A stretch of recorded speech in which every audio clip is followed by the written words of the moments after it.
Hi everyone, it's Viki, the MindBodyFood coach. Today we are out on location in Kabala, which is in southeast Queensland. It's just on the edge of the Great Dividing Range, and conveniently for me, it's just about 15 minutes up the road for me to come here and visit with Darren Pateman, who along with his lovely wife Kylie run Homegrown Health, which is an organic produce farm. Right. So thank you for having me. Thank you. So I wanted to talk about organic food and farming today with you, which is something that you focus on and you have for quite some years now. That's right, yes. And I wanted to do that because there's a lot of people who are starting to learn more and more about organic food. Yes. And there's a few people who are a little confused as to what are the benefits of organic food? Why should we buy organic? What is it going to do for my health? Because organic food is expensive. That's the general conception that it's more expensive.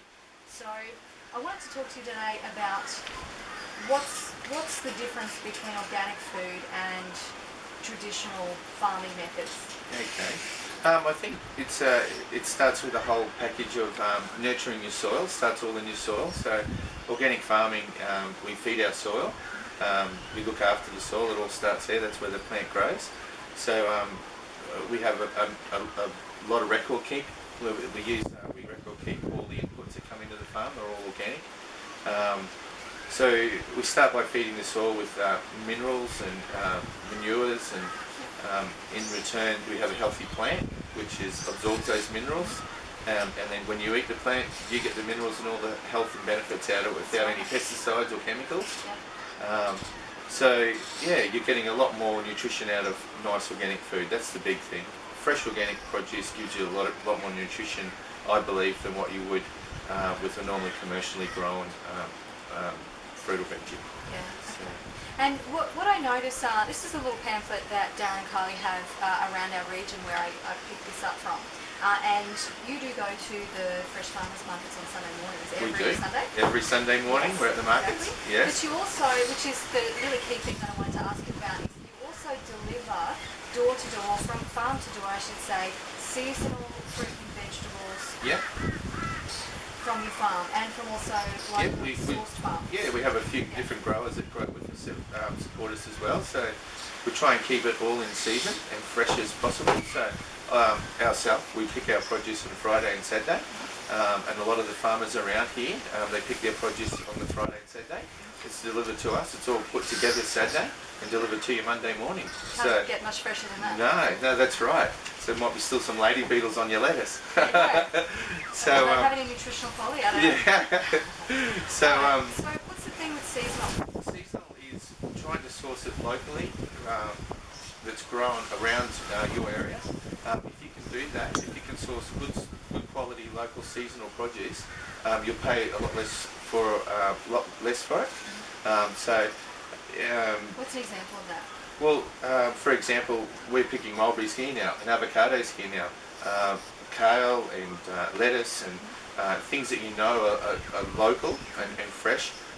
Will have a nice price tag on it too, so it'll be a lot more affordable for you. Some people that aren't worried about that, look, we've just come through winter, so zucchinis have been very available, and squash and melons. At the start of watermelons, they might be a little bit more expensive. So if you can sort of see what's in abundance and local and fresh, then you'll pay accordingly to that. So some things we've just started. Zucchinis and squash were coming from Sydney way, so they've got the fuel mileage on it. There's only one grower that's growing them, so you pay a good premium price for it organically. So if you can shop in season, organic produce can be the same, if not cheaper, than normal conventional produce. So really like working in with nature. Working in with nature, yeah. And supporting the local guys too, keeping it local. And then you enjoy it more too, because you're not eating zucchinis all year round as much as we'd like to. But if you can just buy them when they're in season and local, you might pay $2.99, $3.99 for a kilo of zucchinis. But if you can't, and you want to have them all year round, sometimes they could be $9.99, $10.99 a kilo. Yeah, I have seen them. Exactly. So so if we can sort of get a bit of an understanding through us and talking to local farmers, if you know them, what are they growing and what's in season, and you'll find it a lot more affordable to shop that way. And I think the other benefit of that is, yes, you're having different foods and you're appreciating what's available when it's available. But you also give your body a different variety of nutrition throughout the year. Exactly, yeah. Make the most of what's in season and what is growing beautifully and abundantly, and get that nutrition into your body. Absolutely. So, what's the for you as a farmer growing organic? What's the hurdles that you've had to face to be able to, for example, get your farm certified organic, which I think you did 4 years ago? Yeah, we've been 4 or 5 years being certified organic. Wasn't too much of a hurdle for us. It was an old avocado farm, which in the day when we started farming, we traded as chemical free because we weren't using any chemicals. But shortly after that, I had a bit of a fear in the back of my mind of it being an old avocado farm, if they'd sprayed anything and was any of that in the soil. So I did a test before on myself on the soil sample and tissue sample in the avocados. We sent off to a lab in New South Wales, which tested for about 98 chemicals. Yeah. And they both come back. That's a lot of chemicals. That is, yeah. They both come back nil and nil, so that was a big relief. That was before we were even organic. Yeah. So we'd already done those tests there for us. That was pretty good. And talking to the guys that did the test, they said being an old avocado orchard is probably one of the best ones you want to buy because they use the least amount of chemicals and pesticides. Yeah. If you'd say you bought a peach or nectarine farm, they use a lot. So you're very lucky that way. So we got over that hurdle. And then now we're certified organic, and now it's just a matter of keeping it certified organic, keeping up to the standards that they have. A lot of record keeping. You know, we can't use any sort of non-certified organic products on the farm.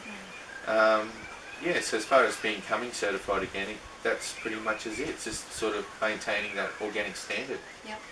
And for those people who aren't quite sure what organic actually means, in the simplest term, it really means relying on natural means of preserving the soil, which is going to then feed the produce, so that in turn is going to then nourish us. So really that means not using any chemicals, pesticides, or things that are going to harm nature and harm us, eventually. Exactly. Yeah. We have when we're finished with our farm and our kids want us to take over, we're going to have a really nice, healthy little environment. The bugs you get bad bugs come in, but then we also get the good bugs come in. We've got a nice little ecosystem happening there. So it's sort of preserving it for future generations as well. So what's the downside of organic farming for people who might be avid veggie gardeners in the backyard and don't want to use pesticides and nasty things, chemicals in their garden? What's the downside when you are trying to do that? Well, trying to do it can be frustrating sometimes because you seem to come into your first crop of something you're growing and everything's looking great and you're eating it, enjoying it and loving it. Unfortunately, those bugs think, oh, this is nice too, and they want a piece of it as well, and they want to share it with you. So you've got to look at organic methods, and we're all learning. So we're looking at new ways how we can keep these bugs away from our produce, ways that we can feed the soil better ways of feeding the soil, and that way feeding the plant. So we're forever ever evolving in the organic industry. So they're probably the most frustrating things, trying to end up with a beautiful product that only you eat and not the bugs as well. Okay. And what's the benefit for you as an organic farmer growing your own produce on your own land, knowing what's in that soil? Yeah, exactly. The benefit for me is that I know exactly what's gone into it. It tastes better. It is a lot better. It's a way of life really for us. We live solely off our property. We produce our own meat and vegetables. Wow. So we sit down to a plate that's all come off our farm. I know as a young boy I grew up on the farm with my parents and we did it exactly the same way. I remember helping Dad with the chooks and picking the veggies, and I had our own plot and all sorts of things. So, and it's such a healthy bonding experience for our young family. We've got 3 young girls that help on the farm. We've spent all morning under the mulberry tree picking mulberries, and all we got is our mouth to talk to each other. And it's such a bonding experience. It forces you to communicate. It does. There's no technology involved. You're out there and you're with nature and you're with your family.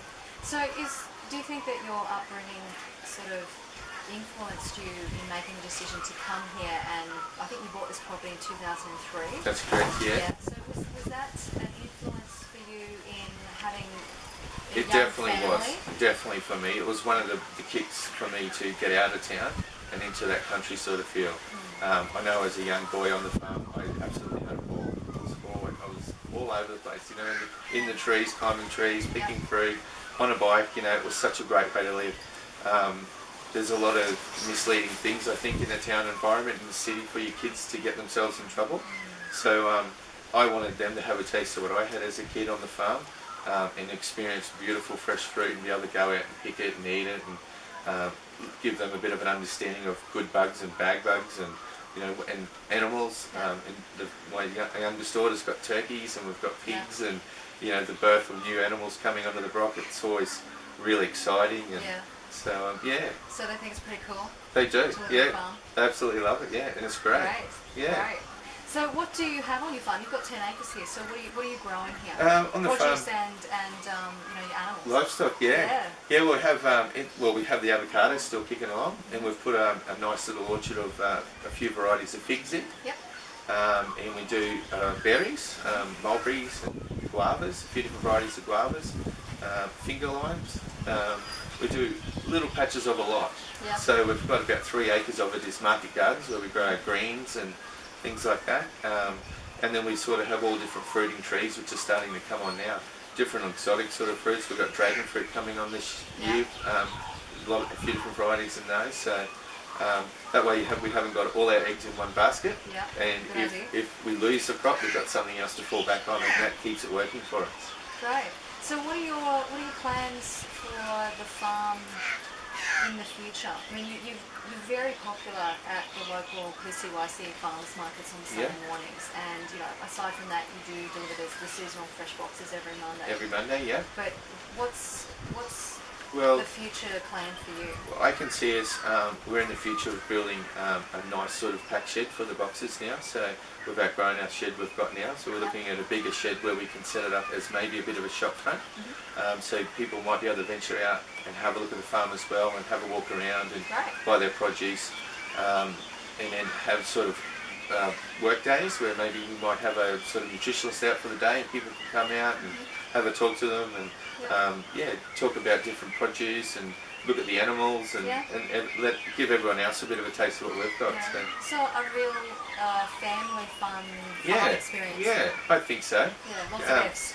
Yeah, exactly. Yeah, I think it would. That's our plan for the future. Great. Great.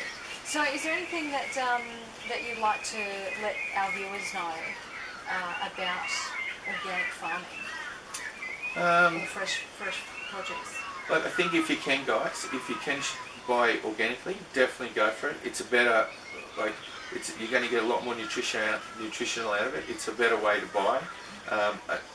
Understandably, sometimes it is priced out of your price reach. So look for produce that, if it's not organic, if it's conventional, that is harmful for you. I think you mentioned the top 15. Yeah, I did. We were having a little chat before we started the interview, and for those of you who follow me on Facebook, you're aware that there are several different posters that I posted on the Clean 15 and the Dirty Dozen. So if you haven't heard of the Clean 15 and the Dirty Dozen, I will post a picture for you on Facebook, for MindBodyFood Facebook. But essentially what it is doing is giving you the cleanest 15 foods that are okay if you don't buy organically. So understandably, not everybody wants to or can afford to eat 100% organic food. I don't myself, but having a little guide for the Clean 15 and the Dirty Dozen, it lets you know which foods have perhaps a little bit thicker surface to them, so that it's okay if you peel them to get all of the residue from the pesticides or the chemicals on the outside off. But then you also know the Dirty Dozen to really stay away from, so that if you are going to eat those foods, and we hope that you do, because you need a variety of fresh fruit and vegetables in your daily diet, but the Dirty Dozen are the ones to preferably buy organic if you can. And of course, as Darren said, if you buy them seasonally, so not really just when you want it, as you said, eating zucchini all year round. And I've just posted something on zucchini pasta just a couple of days ago, and everyone was really excited about it, because it looks fantastic. It's raw food, and lovely. You mix it with fresh garden herbs and things, and it's so tasty, quick and easy. But if you don't have access to that to purchase organic food 100% of the time, then at least with this guide, you know which ones you can get away with buying fresh and local, but not perhaps organic, and which ones are really better to buy organic to protect us from the harmful nasties that are used to help them grow quicker, faster, and out of the door to make some money for the big corporations. That's right, yes.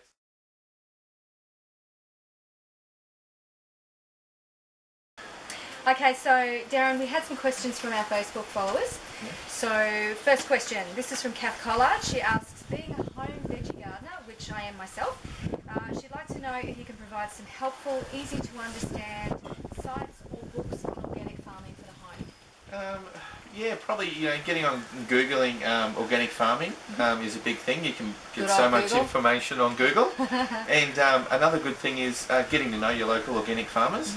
So, and asking them questions, because they've been through it all and they've got a knowledge that they can pass on to you as well. So, and if anyone's got any questions to ask me, I'm always at the PCYC market, so they can give us a call. There you go. You have been invited formally from Darren yourself. Come on down to the PCYC markets on Sunday mornings and chew his ear off, ask away. No worries at all. Alright, so next one's from Suze Windsor, and she's asking, how do you deal with fruit flies and also stink beetles and aphids? Okay. Fruit flies for us is we make little homegrown little traps, fruit fly traps. We'll get like a jar or a plastic little drink bottle, drill a heap of holes in the top, and make up a concoction of bread or banana or wine, or Vegemite's a really good one. Wine? Yeasty sort of fermenting things, where they can smell that sweet fermenting smell and they're attracted to it, so they fly in the little hole and buzz around in there and fall in the fluid that you've got in the bottom and drown. But you want to position them, poor little fruit fly. You want to position those fruit fly traps around the outside of your boundary. Don't sort of hang them in your fruit tree. A lot of people hang them fruit fly traps in their fruit tree, and they're drawn to that smell of fermenting fruit or yeast that it is.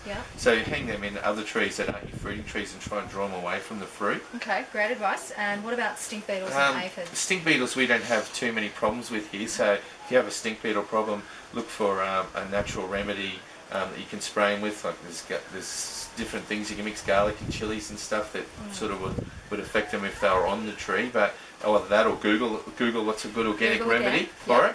And aphids, we have probably 2 weeks to 3 weeks of the year where we have aphids move in. And we look at planting things that would encourage a natural predator that would eat aphids, such as lady beetles and hovering lacewings. And one of the natural weeds here is a wild turnip that attracts them. So we'll look at planting wild turnip, which will attract the hovering lacewings and lady beetles. And a little female lady beetle can eat 500 aphids in a day, so they make short work of them.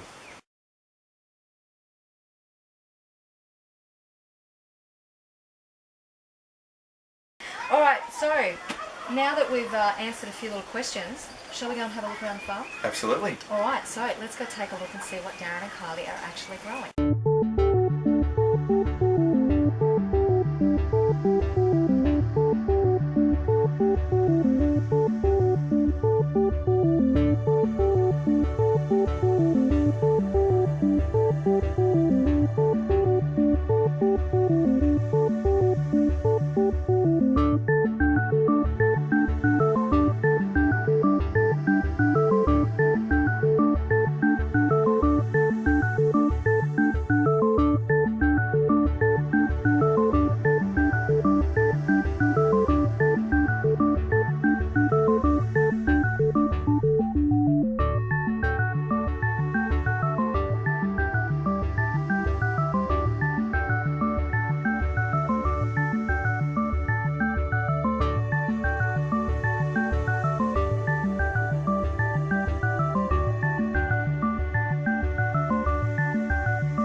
is our dragon fruit here. They're a bit of a different looking plant. They're similar to an orchid or a cactus. They attach themselves to a trunk, little aerials, and feed off the trunk and grow up the trunk. An amazing big flower on them, and which you pollinate with a little brush and a bowl at night. They originated from Mexico, and they get a beautiful kiwi fruit style flesh, very sweet and lovely tasting.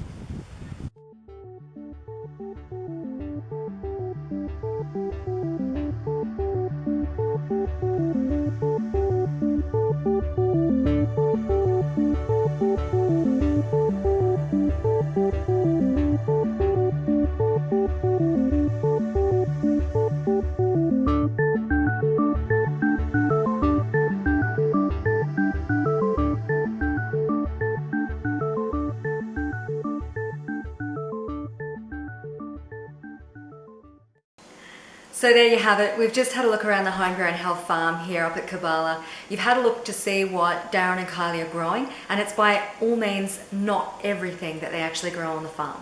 So if you wanted to learn a little bit more about organic food and farming from what we've touched on today in this interview, then you can pop on down to the PCYC markets in Toowoomba and visit the Homegrown Health store there if you're in the area. Otherwise, the details will be underneath this video for you to be able to contact Darren and Kylie directly and ask any questions, or perhaps to arrange a seasonal fruit and veggie box delivered to your door every Monday if you're in the Darling Downs or Brisbane Gold Coast area.